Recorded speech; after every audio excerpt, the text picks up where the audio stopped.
Sa ngalan ng Ama at ng Anak at ng Espiritu Santo, Amen. ang pagpapala ng ating Panginoong Hesu Kristo, ang pag-ibig ng Diyos Ama, at ang makikipagkaisa ng Espiritu Santo, naway sumainyong lahat. At sumaiyo rin. Mga kapatid, aminin natin ang ating mga kasalanan upang tayo'y maging marapat gumanap sa banal na pagdiriwang. Inaamin ko sa makapangyarihang Diyos at sa inyo mga kapatid na lubha akong nagkasala sa isip, sa salita at sa gawa at sa aking pagkukulang. Kaya isinasamo ko sa mahal na Birheng Maria, sa lahat ng mga anghel at mga banal, at sa inyo mga kapatid, na ako'y panalangin sa Panginoong ating Diyos. Kaawaan tayo ng makapangyarihang Diyos, patawarin tayo sa ating mga kasalanan, at patnubayan tayo sa buhay na walang hanggan. Amen.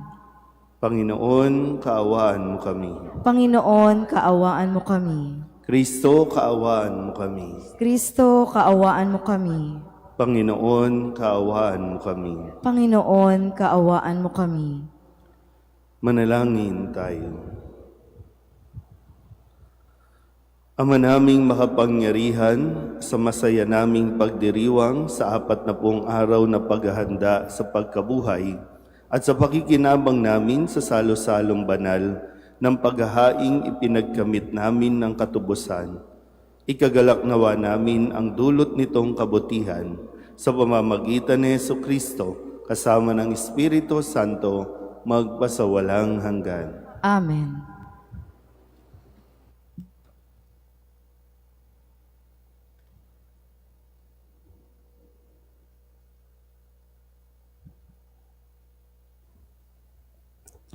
Pagbasa mula sa aklat ni Propeta Oseas. Halikayo at tayo'y manumbalik sa Panginoon, pagkat ang nananakit ay siya ring magpapagaling. Siya ang nanugal, kaya siya rin ang gagamot. Sa loob ng 2 araw ay mapalalakas niya tayo uli, at sa 3 araw, tayo'y kanyang ibabangon upang mamuhay sa kanyang pagtangkilik. Halikayo, sikapin nating makilala ang Panginoon. Tiyak na tutugunin tayo sa ating panawagan. Sintiyak ng pagdating ng bukang liwayway, darating siyang walang pagsala, tulad ng patak ng ulan na dumidilig sa kaparangan. Ano ang gagawin ko sa iyo, Ephraim? Ano ang gagawin ko sa iyo, Huda? Ang pag-ibig ninyo sa akin ay tulad ng ulap sa umaga, gaya ng hamog, nadagling napapawi. Kaya nga, ipahahampas ko kayo sa aking mga propeta. Lilipunin ko kayo sa pamamagitan ng aking mga salita at simbilis ng kidlat ang pagkatupad ng aking hatol. Sapagkat katapatan ang nais ko at hindi hain at pagkakilala sa Diyos sa halip ng handog na susunugin. Ang salita ng Diyos. Salamat sa Diyos. Katapatan ang naisin, kalakip ng paghahain. Katapatan ang naisin, kalakip ng paghahain. Ako'y kaawaan, o mahal kong Diyos, sang-ayon sa iyong kagandahang loob, mga kasalanan ko'y iyong pawiin. Ayon din sa iyong pag-ibig sa akin, linisin mo sana ang aking karumihan, at ipatawad mo yaring kasalanan. Katapatan ang naisin, kalakip ng paghahain. Hindi mo nanais ang mga panghandog, sa haing sinunog, di ka nalulugod. Ang handog ko, O Diyos, na karapat-dapat, ay ang pakumbabat, pusong mapagtapat. Katapatan ang naisin, kalakip ng paghahain.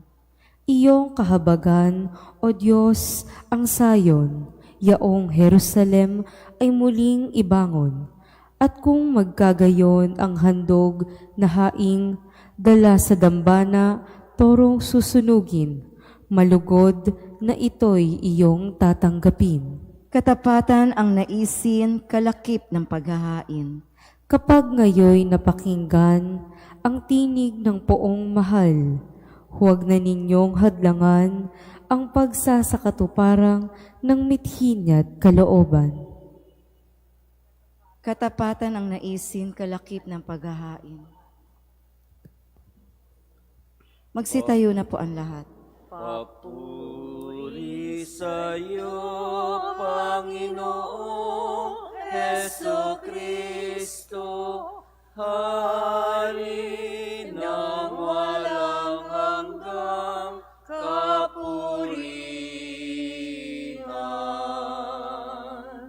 Kapag ngayoy napakinggan ang tinig ng poong mahal, huwag na ninyong hadlangan ang pagsasakatuparan ng mithin at kalooban.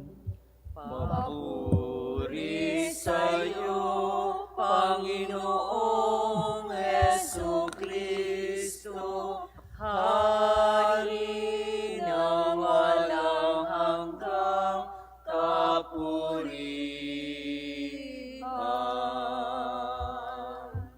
Sumainyo ang Panginoon. At sumaiyo rin. Ang mabuting balita ng Panginoon ayon kay San Lucas. Papuri sa iyo, Panginoon.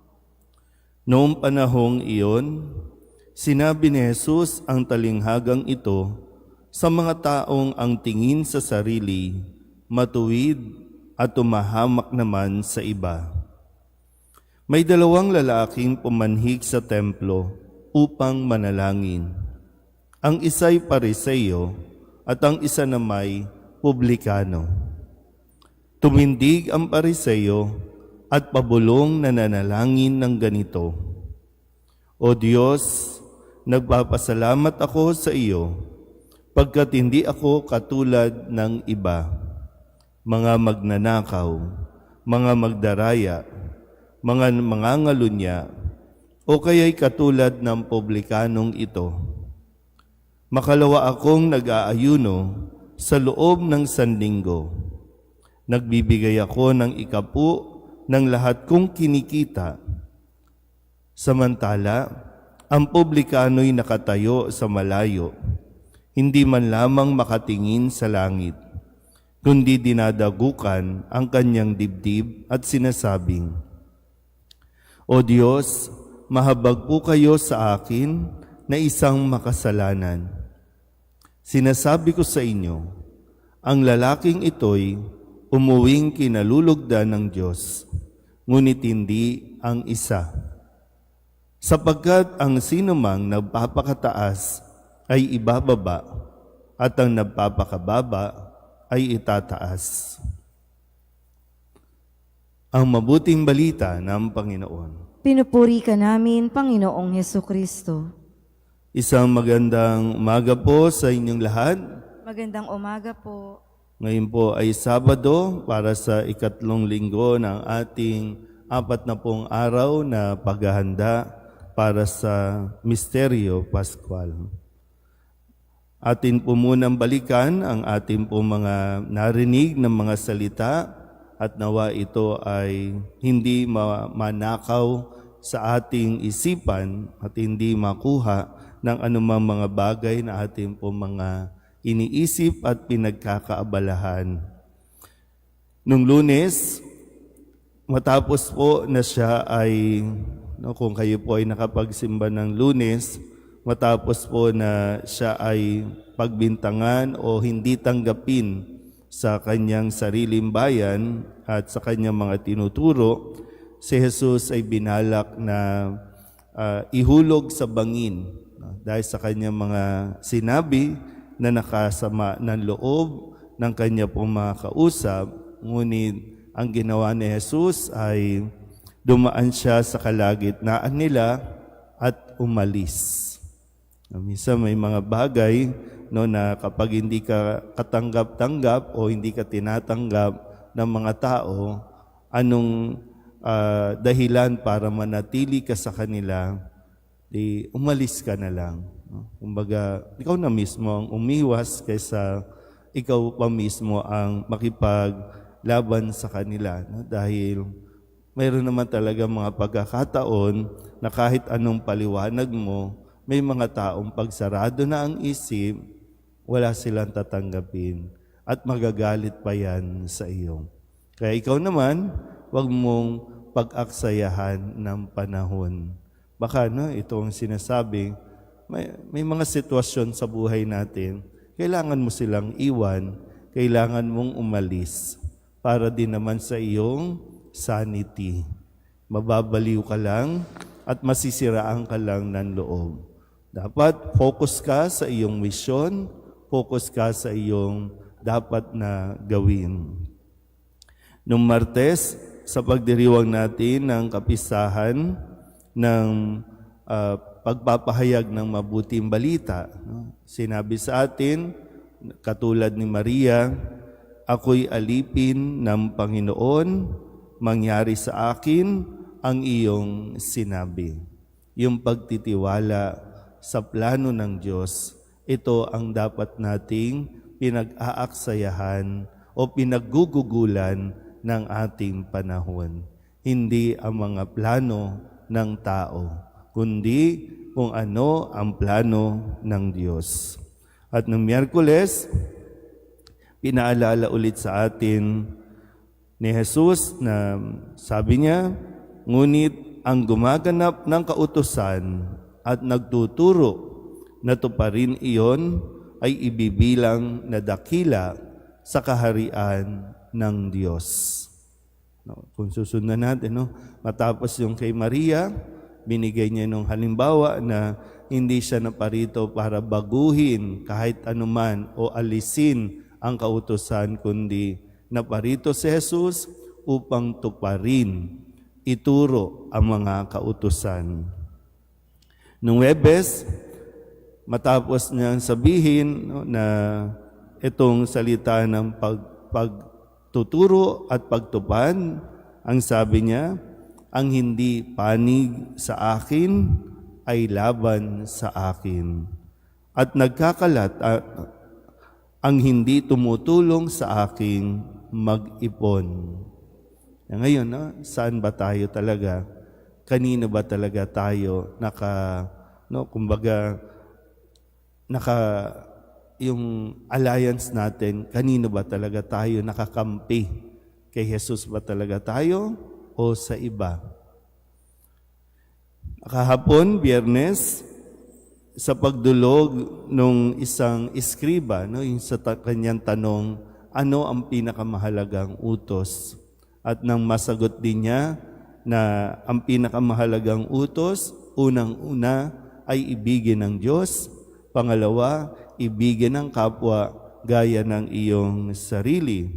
Nang makita ito ni Jesus doon sa tao na nagtanong sa kanya, sinabi niyang, malapit ka nang mapabilang sa mga pinaghaharian ng Diyos. So, kailangan din natin makita, lalo na tayo mga taga-simbahan, nasaan nga ba tayo pagdating sa kautusan? Nasaan tayo sa pagsasabuhay o pagtupad nito? Kasi tandaan niyo po, hindi nangangahulugan, perfect attendance tayo kapag misa, sa langit na tayo. Dahil lang titingnan din sa atin ang pamantayan, paano natin isinasabuhay ang mga kautusan ng Diyos. Kaya nga ngayon, sa Ebanghelyo natin, ipinahayag, sabi ni Jesus, sapagkat ang sinumang nagpapakataas ay ibababa at ang nagpapakababa ay itataas. So ngayon, ano na nga ba tayo? Baka ano na bang pagtingin natin sa ating mga sarili sa tuwing tayo ay umaharap sa Diyos? Ano ba ang ibinibida natin sa Diyos? Kasi sa kwento, mayroon dalawang lalaki o may dalawang tao ang nagdarasal. Yung isa bidang-bida ang kanyang sarili, no, na hindi siya ganito, hindi siya ganon, hindi siya katulad ng iba. Samantalang isa ay halos hindi makatingin sa Diyos dahil sa kanya pong mga kasalanan. Yung pagpapakumbaba versus pagpapakataas. So nasaan ba tayo dito? Yung progress ba natin? Na minsan na rin naman tayong pinatawad ng Diyos at patuloy na pinapatawad ng Diyos. Pero baka lang nakakalimutan natin, no? Dahil nga minsan, matagal na ako sa simbahan, ibig sabihin, mabait na ako, ibig sabihin, ay talagang tumutupad na ako. Pero tayo mga taga-simbahan, ang numero unong nagiging judgmental sa iba. Imbis na magdasal tayo, na tayo ay matutong magpakumbaba, kaya lang nakapokus tayo sa mga bagay na hindi natin ginagawa. Mga bagay na nagpapayabang sa atin, mga bagay na nagpapaangat sa ating pagtingin kumpara sa iba. So sikapin lang natin, no? Kahit naman po na tayo ay lagi nagsisimba, hindi pa rin naman tayo nakakaligtas sa mga panunukso. Hindi pa tayo talaga yung 100% nakakatanggi sa kasalanan. Pero basta pagdating sa harapan ng Diyos, ang tinitingnan lang naman niya ay kung tayo ba ay nagpapakumbaba. So minsan, di ba, pag tayo nga lumalapit sa Diyos, ang lagi natin sinasabi, ano ba, pag ngayon tinanong ko kayo, kailan tayo na huling nagkumpisal? O kaya pag iniimbitahan tayo na magkumpisal, anong sinasabi natin? Wala naman po akong kasalanan. Minsan nga, kapag nasa kumpisal na, no, Father, wala naman po akong kasalanan. Maganya tayong attitude, no? So, sigurado ba talaga wala tayong kasalanan? O ayaw lang natin talagang aminin na tayo po ay nagkasala? So muli, ang titingnan sa atin ni Jesus o ng Diyos, hindi yung bigat o laki o kaya naman liit ng kasalanan. Ang tinitingnan niya sa atin kung ating bang puso na lumalapit sa Kanya ay nagpapakumbaba. Amen?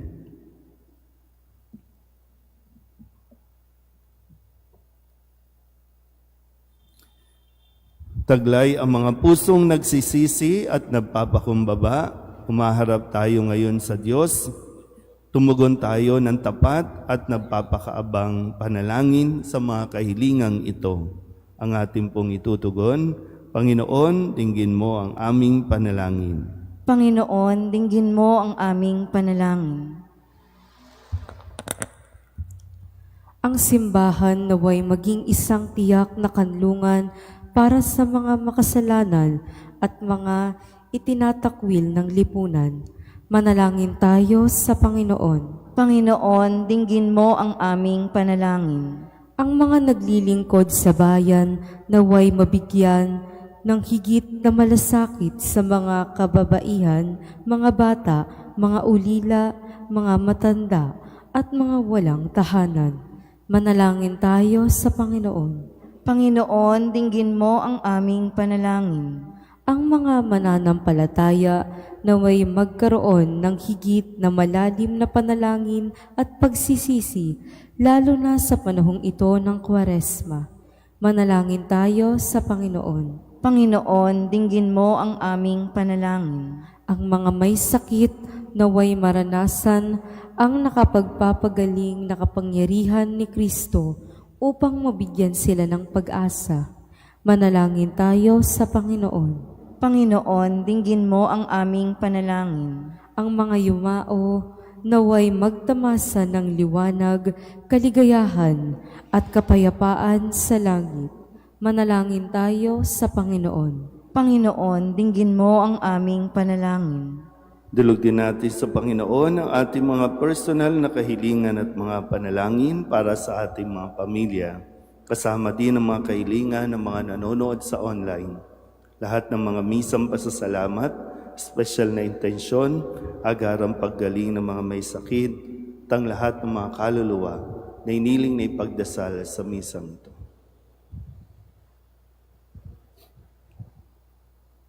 Ang lahat ng ito iniling namin sa ngalan ni Kristo ang aming Panginoon. Amen. Sa iyo, Ama, aming handog, ang tinapay at alak na ito, handog ng iyong bayang sumasamo, humihingi ng patawad mo. Sa'yo, Ama, aming handog, ang tinapay at alak na ito, handog ng iyong bayang sumasamot, humihingi ng patawad mo.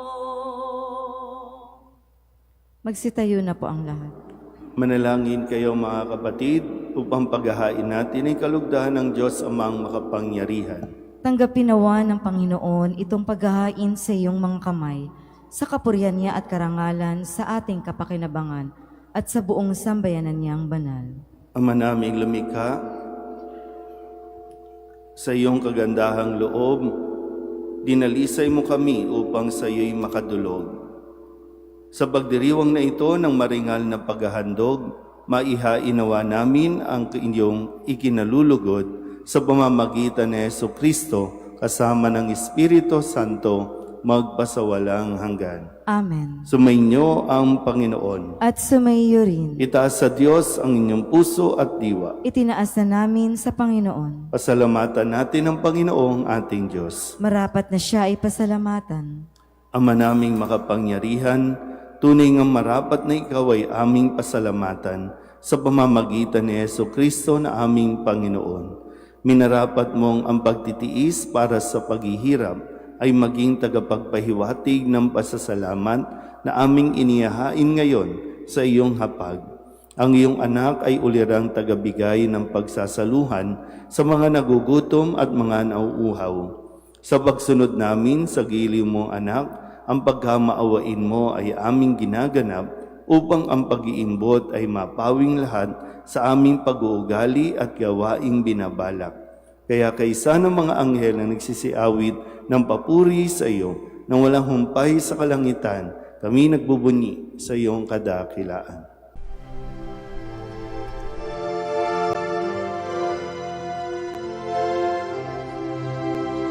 Santo, Santo, Santo, Panginoong Diyos makapangyarihan, napupuno ang langit at lupa ng kalwalhatian mo.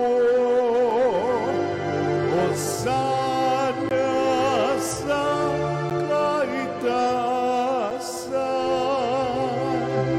pinagpalang na paririto sa ngalan ng Panginoon. Hosana sa kaitaasan.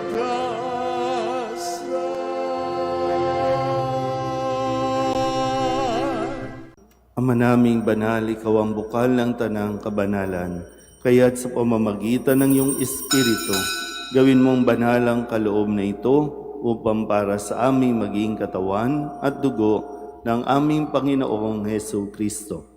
Bago niya pinagtisang kusang loob na maging handog, hinawakan niya ang tinapay, inasalamatan kaniya, pinaghati-hati niya iyon, iniabot sa kanyang mga alagad at sinabi, "Tanggapin ninyong lahat ito at kanin, ito ang aking katawan na ihahandog para sa inyo."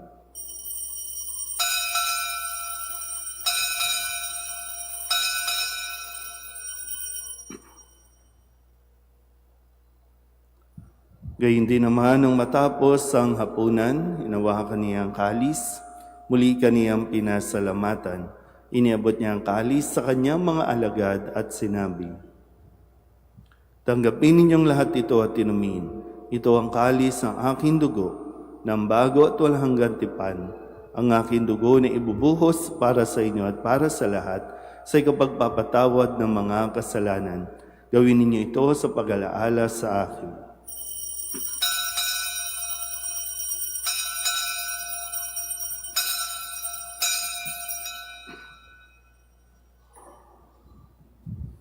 Ipagbunyi natin ang misteryo ng pananampalataya. Si Kristo'y namatay, si Kristo'y nabuhay, si Kristo'y babalik sa wakas ng panahon. Ama, ginagawa namin ngayon ang pag-alaala sa pagkamatay at muling pagkabuhay ng iyong anak. Kaya tiniaalay namin sa iyo ang tinapay na nagbibigay buhay at ang kahalis na nagkakaloob ng kaligtasan. Kami nagpapasalamat dahil kami iyong minarapat na tumayo sa harap mo para maglingkod sa iyo. Isinasamo namin kami magsasalo-salo sa katawan at dugo ni Kristo ay mabuklod sa pagkakaisa sa pamamagitan ng Espiritu Santo. Ama, lingapin mo ang iyong simbahang laganap sa buong daigdig. Puspusin mo kami sa pag-ibig kay San Francisco na aming Papa at ni Jose na aming Obispo at ng Tanang Kaparian. Alalahanin mo rin ang mga kapatid namin na himlay na may pag-asang sila'y muling mabubuhay, gayon din ang lahat ng mga pumanaw. Kawaan mo sila at patuloyin sa iyong kaluwanagan. Kawaan mo at pagindapating kaming lahat na makasalo sa iyong buhay na walang wakas. Kaysa ng mahal na Birhen Maria na ina ng Diyos, ng kabiyak ng puso niyang si San Jose. Kaysa ng mga apostol at ng lahat ng mga banal na namuhay dito sa daigdig ng kalugod-lugod sa iyo, may pagdiwang nawa namin ang pagpupuri sa ikararangal mo sa pamamagitan ng iyong anak na aming Panginoong Hesukristo. Sa pamamagitan ni Kristo, kasama niya at sa Kanya, ang lahat ng parangal at papuri ay sa iyo, Diyos Amang makapangyarihan, kasama ng Espiritu Santo, magpasawalang hanggan.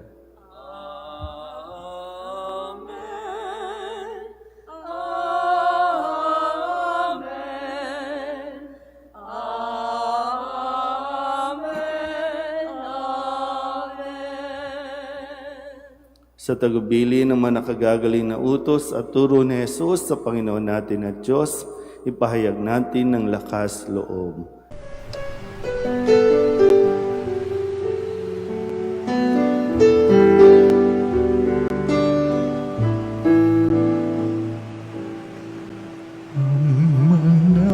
namin sumasalang ka, sambahin ang ngalan mo, mapasamin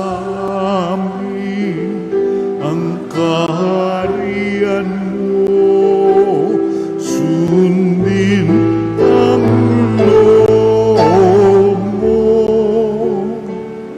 dito sa lupa para ng sa langit. Bigyan mo po kami ngayon ng aming kakanin sa araw-araw at patawarin mo kami sa aming mga sala para ng pagpapatawan namin sa nagkakasala sa amin, at huwag mo kaming ibang dulot sa tukso, at yadya mo kami sa lahat ng masama.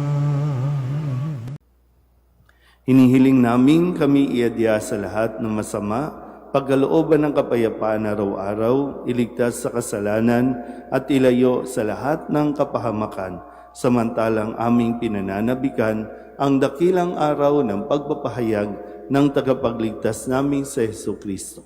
Sapagkat iyo ang kaharian at ang kapangyarihan at ang kapurihan, magpakailanman. Amen. Panginoong Hesu Kristo, sinabi mo sa iyong mga apostol, kapayapaan ang iniiwan ko sa inyo, ang aking kapayapaan ang binibigay ko sa inyo. Tunghayan mo ang aming pananampalataya at huwag ang aming mga pagkakasala. Pagkalooban mo kami ng kapayapaan at pagkakaisa ayon sa iyong kalooban, kasama ng Espiritu Santo, magpasawalang hanggan. Amen. Ang kapayapaan ng Panginoon ay laging sumainyo. At sumaiyo rin. Magbigayan po tayo ng kapayapaan sa isa't isa.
Ito ang kordero ng Diyos. Ito ang nag-aalis ng kasalanan ng sanlibutan. Mapalad ang mga inaanyayahan sa kanyang piging. Panginoon, hindi ako karapat-dapat na magpatuloy sa iyo, ngunit sa isang salita mo lamang ay gagaling na ako.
Manalangin tayo.